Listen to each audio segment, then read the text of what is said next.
Welcome back to Crunchtime, a panel discussion about your favorite topic, sports. Drew Brees is not a top 10 quarterback in NFL history. It's simple as that. How do you say that? Drew Brees, you cannot argue with stats. And I know for a fact it's going to be the best team in the East. It is the Toronto Raptors because of who? Kawhi Leonard. I'm going to talk about another team that I want to be a Cinderella story so bad, and that's UCF. I talked about it earlier. They're ranked 12th in the nation. They beat Auburn last year in their bowl game. It's Crunch Time. Hello and welcome back to Crunch Time, a panel discussion about your favorite topic, sports. I'm your host, Alexis Pearson. Alongside me on the panel tonight is Blake Tyson, Ernie Cottier, and Sam Getzinger. Guys, it was an exciting week for sports. Are you ready to talk about it? Absolutely. Oh, yeah, definitely. All right, we'll kick it off with basketball. 6 teams have clinched their way to the conference semifinals of the NBA playoffs. The Bucks and Celtics will meet for a second straight year, along with the Raptors and Sixers, matching up with both teams going all in for this season in the West. The Blazers await the winner of Denver and San Antonio, and many will have to wait for the potential Warriors-Rockets series that went all the way to Game 7 last year. We saw a lot of fireworks that first round. What are your reactions, guys? Blake?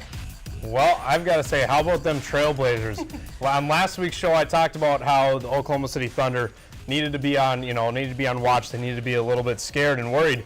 And the Blazers took care of business. They took care of a very talented team in Oklahoma City, and I was very impressed. Enes Kanter stepped up and posted a double-double, 13 points, 10 rebounds. Dame and CJ combined for 60 points per game. I was incredibly impressed, and I think just overall the whole Western Conference, the first round going on, it just shows how much parity there is. I still think the Warriors are a bit above everybody else, but it just shows how much tighter everybody else is in the Western Conference. Ernie? Yeah, I would agree with you with the Trailblazers take there. They did incredible against this Thunder team that a lot of people saw upsetting them. I don't care who gets out of Nuggets Spurs because the Trailblazers are going to beat them. Yes. Damian Lillard is better than any player on either one of those teams. I know Jokic had an incredible season, MVP-worthy debate. I mean, he's going to get third or fourth in it, though, but Damian Lillard is going to take them down. And then in the Eastern Conference, they were just blowouts all around, and I think the Bucks are going to be able to take care of the Celtics. I know they're playing well at the right time, but they played against the Pacers without Oladipo. Okay, right. This isn't a good enough team to take out the Bucks. I think that Bucks-Celtics series is the one that intrigues me the most in the second round. All the questions about the Celtics were probably answered in that Pacers series. If, is Kyrie going to be able to play with the team? How are the rest of them going to do? But when you look at that Celtics roster, they're so balanced, especially when you go to the bench, when you have Hayward, when you have Morris, Rozier coming off there putting up big numbers, Tatum, Kyrie, and Brown are just going off in the playoffs so far. And I think if there's a team that's going to take down the Bucks, it's going to be the Celtics. Do you think that the Celtics will take them down, or you just think that they're the team most likely to do it? I think that's going to be a really competitive series. It might go to Game 7. You never know. I'll give you a competitive if there's a team series. That's going to be in the East. It's going to be competitive, but I don't see it going anywhere past Game 6. The East first round for me, and we'll get into this more in the next topic with Celtics and all that and the next round, but the first round in the Eastern Conference to me, I mean, you could pretty much pick besides I don't even know. Everything, actually. Everything happened. I was going to say the 4-5, but the the Pacers were without Oladipo. All I mean, it was right. pretty straightforward. Oh, yeah. That's all we got for that one. I'm going to give Ernie the first point of the night. I was impressed with the Trailblazers take. That doesn't matter who they get, they're going to beat them. So Ernie gets the first point, and we're already moving on to the big crunch, hitting it early in the show tonight. We're a month away from the NBA Finals, and both conferences have many teams that could represent. The Warriors are the obvious favorite in the West, but the Rockets and Blazers look impressive early. The East could see any of the remaining 4 teams make it to the finals. But guys, let's fast forward. Who will be playing in the conference finals round? What do you think, Ernie? I think it's going to be the Warriors again. I mean, it gets boring seeing them go every single year, but bottom line is they're the most talented team. Harden played pretty well in his playoffs against the Jazz, but we've seen that before. We've seen that film before. Warriors are still going to get past the Rockets in what I think will be an incredibly competitive series between the two of them. And then on the flip side, I think we're going to have one of the best series of all time here in Raptors against Bucks. I think it's going to go 7 games, but at the end, the Bucks hold the season series 3-1 over the Raptors. And Giannis and Kawhi have kind of canceled that, so you have to look who's better after that. And I think the Bucks have a better supporting cast aside from the top 2 players in this. I think the Bucks are going to get to the finals, going to face off against the Warriors. Going to be an excellent series. You'll see the top defense against a team that wasn't ranked as the top offense in the Warriors, but they're always, when they turn it on, they're on fire. Sam? Okay, I'm not too thrilled about Golden State so far. When you're letting the Clippers be as close as you are in the first round, that doesn't excite me too much. That actually worries me for the Warriors' sake. Looking at that, you guys gave so much praise about the Trailblazers. You don't think they're going to knock off the Warriors? That's a really good team that the Trailblazers have, and that's my team. That's going to be the surprise to go to the championship, I believe. After the way they've been playing in that first round, if they can get past the Spurs, get past the Nuggets, I think they have a chance against Golden State to get to that finals. Over on the East side, if the Bucks get past the Celtics, it's definitely probably going to be the Bucks going to the championship. But you're overlooking the 76ers as well against Toronto. 76ers very good. Look, I'm still taking the Warriors to overall go to the finals out of the West. I think I've talked about this. Whoever has the most talent typically wins in a basketball game, and the Warriors are just way too good. KD, Steph, and Clay are combining for 76 points per game so far in the playoffs, and that's the highest of any trio so far just out of the first round. I mean, I know that they've had their struggles with the Clippers, but the Clippers don't have star power, and so for them to stay competitive with the Warriors, they've kind of got to grind it out and play scrappy and play chippy. I mean, we've seen what Pat Beverly's been able to do. I just think that's kind of what slowed up the Warriors a little bit, is because they're playing a team that has to play really hard defensively. And when they run into the Rockets in the next round, it's going to be a wide open game. And I don't think there's anybody that can take that Pat Beverly role on the Rockets roster and just kind of get in like the guys' heads on the Warriors, like KD and Draymond and all that. And out east, I think we're pretty much all in agreement. The Bucks, I'm going to take them. I mean, outside of Giannis Antetokounmpo, you've got Chris Middleton and Eric Bledsoe both averaging 19 points, and Brook Lopez averages 12 points, and he's one of the best three-point shooters as a big man. So I think that really helps with them spreading the court. Yeah, and see, I can agree with the Clippers giving them a little bit of a problem here, Sam. But the thing is the Warriors were killing the Clippers in these games. They let up. That's what the Warriors can do. They get cocky, they start dancing, they start shooting. And that's not good going deeper in I this know it's playoff. not good. It's not they good. learned their lesson now. I think Composure's they've learned gonna it. be huge. They're going to kill the Clippers in this next game. I'm sorry, I want the Clippers to win, but it's not happening. And the Warriors have faced the Rockets before. They're going to take care of it again. I think it'll be an interesting series. I'm excited for everybody, for Chris Paul to be playing, just because I want to see, because everybody said last year that the Rockets would have won that series if Chris Paul was healthy. All right, that was a good one. You guys all made really good points. I'm going to give this one to Blake. I like kind of how he broke down the competition the Warriors had to face and how that affected their game. So Blake gets the big crunch of the night. And oh boy, if you saw the beef going on during this series, boiling blood between Russell Westbrook and Damian Lillard, things came to a close in Game 5 when Lillard pulled out another magic playoff moment, hitting a 40-foot shot over Paul George, advancing Portland to the second round, but for Oklahoma City. Questions loom as Russell wasn't able to perform up to expectations, struggling to put the ball in the cup, shooting 36% from the field and 32% from three. Is Westbrook to blame for OKC's early exit? Was his act with Lillard too much? What do you guys think? You cannot blame Russell Westbrook with that. He's the reason why they're there in the first place. He's the reason why OKC is as good as they are. Okay, you can talk about Paul George, but Paul George wouldn't be nothing if it weren't for Russell Westbrook. I'm not going to lie right there. He led the team in scoring pretty much every game in that series, and there's no way, you can't tell me they would have even a glimpse of chance in that series if it was not for Russell Westbrook, the walking triple-double. You got to blame the rest of the team. Where were they to step up in the big moments? I didn't see half of them anywhere. There's no way you can blame Russell Westbrook. All right, we got some good facial expressions going on over here, Blake. I'll give you that. When you say where was the rest of the team, the bench played bad, and it just wasn't good. Dennis Schroeder did not play all that well, and that's a key piece to their success this season. But I don't care if he averages triple doubles. Pick up your game and improve your level of play in the playoffs. How can you pick up your game better than a triple double? Paul George, what do you mean Paul George? Are you kidding me? He's an MVP candidate. If defense mattered in this league, and if people voted and took defense into account in the MVP voting, he would win in my book. Westbrook shot below 40% in the playoffs. Okay, Ernie? Westbrook shot not only below 40%, he shot below 25% in 2 games. Shot below 50%. He shot 50% how did he lead the team in scoring for half the series? Because you shot 20 shots a game. You're going 5 Well, for nobody else on 21 that in a team is playoff taking shots. game? Congratulations. That's impressive. You got a triple-double and got blown out. That doesn't help you. You're also sparking up one of the biggest competitors in the league in Damian Lillard. It was Dame time. He knew he was shooting all over Westbrook. Whole series, he's shooting from deep. He's shooting from wherever he wants to. He was in Westbrook's head. Paul George, yeah, he's a bit injured. He's a good defensive player, like you said. But at the same time, he just couldn't get his shooting going either. He shot below 20% in 2 games. Below 20? So you can't only blame in the Russell playoffs? Westbrook. I blame both of them. They were both terrible. Yeah, but Paul George is playing with a bum shoulder, so I'll give him a pass. I blame no Westbrook excuses more. when I it blame comes to NBA Westbrook playoffs. more. I think Westbrook needs to. I mean, a triple-double is great, but it's not about your stat padding in the playoffs. It's about winning a game. All right. All right, that was a good one. I don't know about you guys, but I'm sweating after that argument. A lot of different topics that were opinions we could have on that one. This was a really close one. I'm going to give this one to Ernie. I thought he brought up a lot of good statistics, and I mean the passion in that one. Wow, that was impressive. So Ernie gets the last point of this one. Coming up after the break, we'll recap the NHL playoffs and discuss the most exciting series after the break. Stay tuned.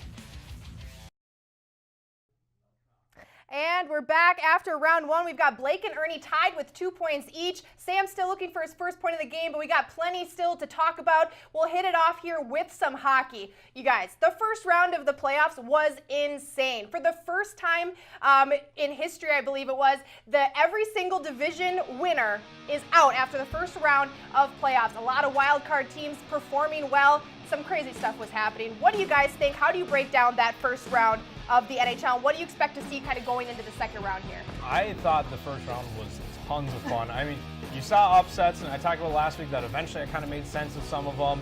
All the first, all the division winners losing is incredible. It is, yeah, you were right. It is the first time it's ever happened. It just shows the parity in the NHL right now, and it's so much fun. Anybody can win it. I'm really excited in the second round to watch the Blue Jackets take on the Bruins. I just think, how do the Blue Jackets respond to knocking off the #1 overall seed and one of the best teams in NHL history? And how do the Bruins come out with that tough 7-game series against a really good Toronto team? Ernie? I'll tell you how the Bruins are going to beat the Blue Jackets. All right? Whoa. You had a great series. You took down the top dog. Congratulations. But we've seen massive upsets before. Okay, like this is a great scale of one. But like UMBC, okay, they pull off the biggest upset in basketball. I know it's a different sport, but they pull it off, and then what happens in the next round? They get taken out. This happens not consistently, but when a small team takes on the big dogs, you can sometimes get that upset from them not expecting as much coming out of them. But I think the Bruins just have a better team here. Offensively, they match up very well with them. But then defensively, I think the Bruins are just stronger, and that's going to make the difference in this one. Sam? I'm going to shift over to the other side of the bracket. I think one of the most intriguing series in round two is the Blues and the Stars. It's hard to pick a favorite, especially when all these teams, as you mentioned, nobody really expected them to move on. I say for right now, my favorite to win the Stanley Cup has got to be the Stars. You got a Vezina Trophy winner in Bishop who led the league in save percentage, very strong forecheck. Zuccarello gives you so much depth on that second line. They have a lot of good talent up and down. Tyler Seguin, Jamie Benn. I think it's got to be the Stars to keep going. See, that's going to be a good series because the Blues were the best team in the NHL post New Year's. Yep. So I think it's going to be a really interesting series. I think the Blues are going to win it. But to your point, Ernie, about calling, what did you say the Blue Jackets were? I forget exactly what your wording was. Something about them being they're a small team. Shade was thrown, and they have a lot of talent on that roster, and they kind of came together late with the trade deadline moves that they made, acquiring Matt Duchene and all that, and kind of the speculation of would Bobrovsky be moving Panarin. That's all we got for that one. Man, this is one of those topics where there's a lot of hot takes you can choose to talk about. We saw a lot of exciting things happen. I'm going to give the first point of this second round to Blake because I do think the Blue Jackets series and what they've done to the Bolts is pretty interesting. So Blake gets the first point of this one. And if you thought that topic was exciting, did you watch the Sharks and Golden Knights game? And if you didn't, I'm so sorry because it was one of the best hockey games I've ever seen. The Sharks came back from a 3-0 deficit in the third period, scored 4 goals on the same power play. Yes, you heard that right. 4 goals on a 5-minute major, and they take the lead just to have the Golden Knights tie it and send it to OT, where the Sharks eventually won it. What do you guys think about this series? Did the Sharks win this, or did the Golden Knights blow it? Ernie, what do you think? Vegas, you blew it, okay? I'm sorry, 3-1 leads don't get blown every day. That's the reason the joke was thrown around with the Warriors so much. You can't blow a 3-1 lead, where they absolutely dominated. Going into this series, I thought it would be a good series. Game 4, you see a 5-0 win by the Golden Knights here. I'm sorry, you had a team to put this away, and excuse the pun, but you had a golden opportunity to put this team away early, and you blew it. I know that penalty may have been receded by the NHL saying it was a bad call, but guess what? It shouldn't have gotten to a Game 7. You had this team in the bag, and you blew it. Sam? You almost took the words right out of my mouth. I was going to say Vegas, you blew the crap out of that because you cannot give one team 4 goals on the same power play. That's just atrocious. But when you look at it, Fleury was not having the best series, okay? It was kind of bound for him to fall apart at some point. And for, this is a very exciting series. It gave a lot of attention back to the NHL playoffs. Heck, it made me watch more of the playoffs, and I probably would not have done that. But to say that Vegas blew it, yeah, I agree, but then again, you kind of saw the downfall happening at some point. And is this the biggest comeback in the NHL? No. Blake? They absolutely blew it. I think it's a very interesting comeback because say what you want about that penalty, it probably shouldn't have been a 5-minute major, but you still got dealt the hand. And how you respond is more important than if the call was right or wrong or should have been 5, should have been a minor. I feel bad for Vegas because it probably should have at best been a 2-minute minor for cross-checking. But at the same time, you have to make a save. You gave up 4 goals on 8 shots, Marc-Andre Fleury. It stinks and it sucks, but you have to respond better. You get dealt a bad hand, figure it out. It's game 7. Play some defense, okay? Yeah. Offense wins games. Defense wins championships. They couldn't play defense. That's why they're out right now. And they still came back and tied it. And they had their chance to win the game in overtime, and they had so much. And they had their chance to win the series. They let Martin Jones, a shaky goaltender all season, have a 58 save performance in game 5 or 6. I don't remember which one it was, but you have to put away a team like that. All right, that was a good one. I'm going to give this point. Sam's going to get his first one of the game because he brought up the point about Fleury not really performing that well. Doesn't help when your goalie's not stopping the puck. And we'll move on to some baseball talk. With a month into the MLB regular season, many surprising teams find themselves atop of their divisions. The Twins lead the AL Central. The Mariners started off hot in the West. The Cardinals lead the entire National League. And maybe one of the biggest surprises so far is the Tampa Bay Rays leading the AL East. So guys, which team's hot starts are you buying or maybe selling here with a month underway? What do you guys think? I'm going to buy the Minnesota Twins. Ooh. You look at them, they're sitting at the top of the AL Central right now. When you look at that division, you cannot tell me there's the strong competition like there has been in the past. There's no way Cleveland is going to be as good as they used to. Kansas City, no way. Detroit can barely even sell out their stadium. White Sox, forget about it. The Twins, with the way they're pitching, held up by Jose Barrios, probably a Cy Young contender, just fantastic. And the way they're hitting the ball, Eddie Rosario, Jorge Blanco's coming together, CJ Cron, they're hitting the crap out of the ball. I'm going to sell the Philadelphia Phillies. Right. When you look at that division, Atlanta Braves is going to take that hands down. I know the Mets are on top right now, but it's the Braves. Got to move on to Blake here. I am still buying the Rays, and I brought them up twice before on 2 separate occasions on this show. Shameless plug. They are 16-9 so far this season with a plus 40 run differential, and they're 0-4 in 1-run games. So they've lost a couple close ones that could have gone either way. They're 7-2 on the road, which impresses me. They've got a league-leading ERA just above 3. They lead the majors with 239 strikeouts. I think they're off to an incredible start, and it's going to keep going. And I'm selling the slow start for the Angels. They're 1-7 in 1-run games. Eventually, that's going to start to balance out. We got to go to Ernie here. Ernie? I'm going to sell the Tampa Bay Rays. Oh, boy. Here we go. You're in one of the toughest divisions in baseball, if not the toughest division in baseball. It's not that tough anymore. Oh, it's not that tough anymore. There are 2 teams here with injury problems in the Yankees and the Red Sox, and the Red Sox have had the least amount of home games of any team in the MLB so far this season. Okay, once they get their home stretch, they're going to come back here. Did they beat the Rays when they played them? Yeah, they did. Okay. And a team that I'm buying, I'm going to have to agree with you, Sam. The Minnesota Twins. I'm not even a Twins fan. I'm from Wisconsin, but this team is playing great to start the season. And another thing I'm going to bring up is their away record. They've played great on the road. They have not had problems there. They've been winning at home and away. They've played more games away, and they're getting wins anyway. This is a team that I think has had a great start. And like you said, the Indians are not the same team they used to be. You mentioned that the Red Sox had the slow start on the road. Exactly why I'm buying the Rays. They're 7-2 on the road, and you talk up the Twins because they've been good on the road. Woo! Being good on the road matters. Yeah, but having your players matters too. That's all we got for that one. Everybody take a deep breath. We're coming in with the hot takes today, so hopefully you were ready for it. I'm going to give this point to Sam. He's going to get back-to-back points here. I like how he talked about the competition that the Twins are facing this year and kind of how it's a little bit less good than it was before. So Sam gets the final point of the round. And coming up after the break, we discuss the NFL draft and the #1 overall pick by the Arizona Cardinals. Stay tuned. All right, well, if you missed the beginning of this show, you better go back and watch it because we've had hot takes flying all day. After 2 rounds, we've got Blake leading with 3 points, Ernie and Sam both with 2. And we'll kick it off here now with football as it's finally draft day where the lives of many are going to change. Forever waiting for a team to select them. But talking about quarterbacks, this class isn't quite as stacked as it was last year and is considered one of the weaker QB classes. But there is some interesting prospects on the board, with Kyler Murray, Dwayne Haskins, Drew Lock, and Daniel Jones. Murray has all the hype, but what are the best fits for the rest of these quarterbacks? What do you think, Blake? Well, I don't know who's the best fit for Kyler Murray. I think that he's not as similar to Baker Mayfield it was coming out of Oklahoma last year, and I just don't see what type of because he ran a spread in college, so I don't know what NFL team fits it. the team I just think he would be good looking in their uniform, I guess, is the Dolphins. Other fits for me, Dwayne Haskins in the Washington Redskins, Daniel Jones to the New York Giants because they're the Giants, so they'll pick the guy that's least worthy of going 6th overall. Drew Lock to the Broncos because he's tall and John Elway likes his tall quarterbacks. And Will Grier in like the 2nd or 3rd round seems just like a Patriots pick to me. All right, Ernie? I'm going to have to disagree with you on the Dwayne Haskins subject there. I think he's going to go to the Giants. The Giants have made some foolish decisions in the past. Eli Manning is no longer their man, okay? He's proved that. This team was terrible last year. Does the GM know that, though? I don't know. We're going to find out tonight.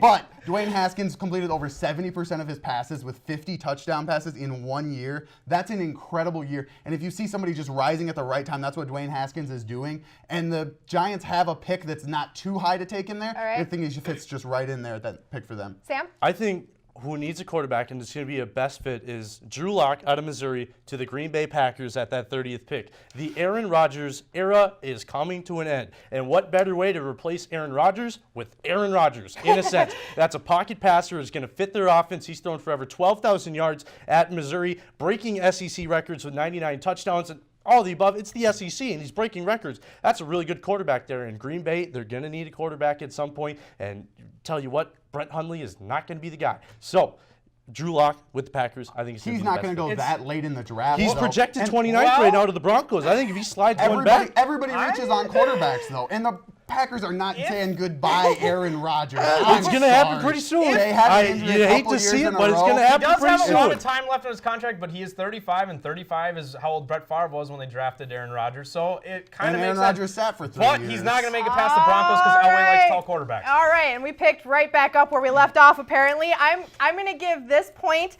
to Blake. I think he made a couple good points about some of the decisions the New York Giants have made and how they're not that good. And officially, the pick is in. The NHL draft is underway in Nashville as the Arizona Cardinals held the #1 overall pick. There was a lot of uncertainty on what was going to happen. Many believed they would take quarterback Kyler Murray #1, and they did. So, guys, what do you think? Was this the right move for the Cardinals? If it wasn't, who should they have picked instead? Ernie? I'm sorry. You can't give up on a quarterback this quickly. Kyler Murray, okay, he's a great quarterback. Is he going to flourish in the NFL? I don't know. I don't think so. Might take a couple years. They gave up. Look at what the Rams did. Jared Goff did not have a great first year, but they waited. Be a little patient. Played great in his second year. They made it to the Super Bowl. Sure, he's not a superstar quarterback yet, but you have to give quarterbacks time to develop. I think it would have been a good idea to trade away that pick to somebody you knew wanted Murray more. Get another pick. Pick up Bosa or just anything but this, really. Kyler Murray, you can pick a high quarterback in your both years in a row. Come on. Sam? Congratulations, Arizona. You just picked up a 5'10" outfielder. I don't even agree that he should have gone to the NFL. He was a much better baseball player. Probably make more money with the Oakland A's. I'm still salty about that decision for him to leave. Did you really just pass up Bosa, Ed Oliver, Quinnen Williams to take Kyler Murray after you just picked up Josh Rosen the year before? Let him simmer a little bit. Peyton Manning had a rough start with the Colts back in '99, and now look what happened. He's arguably one of the best quarterbacks of all Blake, time. you got any hot takes to follow up with that? Normally, when you guys have both said exactly what I would want to say, I'd make something up, but it makes no sense. I mean, Quinnen Williams would have been a great pick. He had 8 sacks this year, and he's 21 years old. He'll be 21 until December. I mean, you got to be kidding me. You took Rosen 10th overall last year, and not only did you take him 10th overall, you traded up to get him. You traded your first at 15 overall, 3rd, and a 5th to move up to take him. So you're just wasted. You threw all that away, and what are you going to get for Josh Rosen? A 3rd-round pick? Maybe a Not second? even. I mean, come on. Well, they got Kyler Murray, and I say congratulations, Arizona Cardinals. You're going 4-12 this year. And at who was the best. next best quarterback You then can if he make wasn't the- the right pick? Haskins? Yes, 50 Haskins. touchdowns. 100%. Drew Lock's 50 pretty solid touchdowns, too. 70 Drew Lock's pretty interceptions. solid too. I'm not Drew gonna Lock's lie. going number 29, but he's pretty solid. He's Is pretty that what solid. you're He's not saying? gonna lie. He's Look, pretty solid. I mean, solid. You don't go number it scares me 29 'cause or like 30 Sam in said, the pick. He could bolt for the MLB at any point he wants. I mean, oh, God, it hurts. Baseball Okay, is his sport. I'm Why go to the sorry. I NFL? wish I could listen to you guys argue all day. That's been very entertaining. I'm going to give the final point of the game to Sam. I believe his hot takes are unmatched. It was kind of tough to follow up with that. So Sam gets the final point of the game. Coming up after the break, we'll let you know who won this episode of Crunch Time. All right, well, if that wasn't a survival of the fittest, I don't know what was. We've gotten rid of 2 of the panelists. Blake is the only one remaining, and that means that he is our winner tonight with 4 points. Blake, what do you have to say? Well, last week I talked about the Wild should do in the NHL draft, and as it's going on right now, I'm going to talk about what the Vikings should do, and they are on the clock at number 18 in the NFL draft. Unless one of the top-end tackles like Andre Dillard is there, or Jonah Williams, or Juwan Taylor, but I don't think any of them will be there. So unless TJ Hawkinson is there, a tight end out of Iowa who I love, trade back into the late 20s, maybe early first, pick up a couple guards in the second round, and move on. There we go. If you need a new GM, Vikings, Blake is available. That's all we got for you tonight. We'll be back here next week, same time, same place.